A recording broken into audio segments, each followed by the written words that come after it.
Il arrive également que des agriculteurs tentent de se passer des intermédiaires.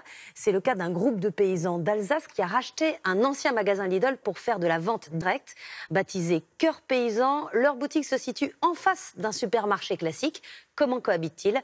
Dans ma rue, à Colmar, avec Tiffaine de Tricorneau et Stéphane Guillaumeau. En plein cœur de l'Alsace, Colmar. 20 grandes surfaces alimentaires pour 70 000 habitants, dont 2 sur une même route.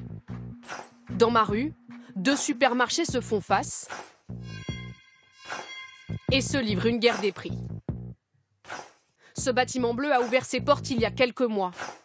Un supermarché un peu spécial, lancé par Denis Digel, maraîcher. Bonjour. Bonjour.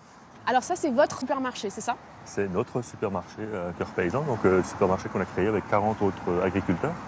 Des paysans devenus propriétaires d'une ancienne grande surface et des rayons alimentés par des producteurs comme Vincent Grasse. Il livre lui-même des pâtes et du pain. 2,65 € la miche, 2,95 € le pain d'épeautre, des tarifs qui fixent librement. Mais 2,95 € pour un pain, c'est pas un peu cher? Je pense que les gens, s'ils sont contents du produit qu'on leur propose et que nous, on trouve le juste prix, je pense que c'est gagnant-gagnant de chaque côté. Et ce matin-là, les clients sont au rendez-vous. On a acheté du vin, du fromage de chèvre, un tas de choses qui ont l'air très bonnes. Puis c'est plutôt bien de faire vivre les gens d'ici, tout simplement. Est-ce que c'est plus cher? À peine, je pense, mais honnêtement, par rapport à la qualité, je pense que ça se justifie amplement. Qu'est-ce que vous avez acheté là aujourd'hui?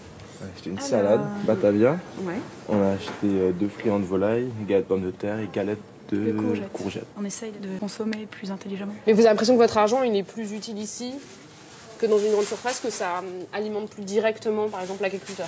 Il est dépensé plus intelligemment. Et clairement, si ça peut profiter à un producteur local, tant mieux. En vendant ici, les paysans court-circuitent les réseaux des géants de l'alimentaire qui leur imposent selon eux des prix trop bas. Ils veulent la quantité, la qualité et rien payer. C'est simple. C'est ce que vous avez remarqué aussi, c'est ce qu'on vous dit souvent? Je vous l'ai dit, c'est la tendance aujourd'hui, ils ont besoin de volume, la grande distribution a besoin de volume. Alors c'est des bons acheteurs en volume, mais après il y a une telle pression entre enseignes sur ce prix bas que finalement le premier maillon de la chaîne, le paysan ou le petit artisan, c'est lui qui doit trinquer. La grande distribution classique est justement installée 500 mètres plus loin, juste de l'autre côté de la rue. Pour cette mère de famille, acheter local ne peut pas être le seul critère. Je suis déjà allée là-bas au Lidl, ouais. C'est les produits maraîchers. Et c'est cher. Un peu de confiture, 4 €, vous regardez quand même au moins cher.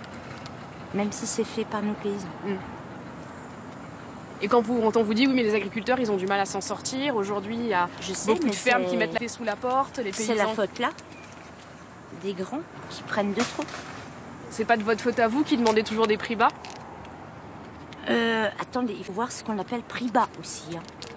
Je vais pas acheter une côtelette de porc 5 € si je peux la trouver à 2 €. Hein. Prix bas ou prix juste, bien souvent un dilemme.